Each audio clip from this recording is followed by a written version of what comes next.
My name is Christopher Dietrich. I own an auto repair shop here in San Marcos, California. Before ShopMonkey, I used a couple different software platforms. The problem I was having is when I ran into little issues, whether the page wasn't loading or I couldn't populate a certain field on the page, and I would have to contact customer support. It took half a day, a full day.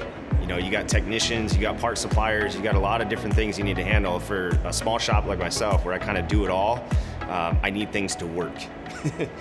So one of the cool things about ShopMonkey is I remember I needed a feature on there to when I'm looking at the invoice that I can see, you know, the specifics about the vehicle without logging back out. So I contacted ShopMonkey and I said, hey, it'd be cool if I could see these things. And I think it was like a matter of days later, there was a drop-down menu and all of those things were in there. Not to mention, you can actually go in there and edit each one right there on the invoice without going back to the home screen.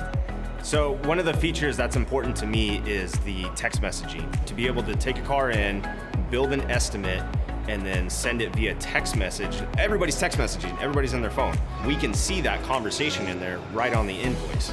I think as a consumer for some of these services, why not take advantage of some of the competition? If somebody can do it better, why not take a chance? I tell people all the time, and other shop owners, the best tool you have is an open mind. Try it out, give it a whirl,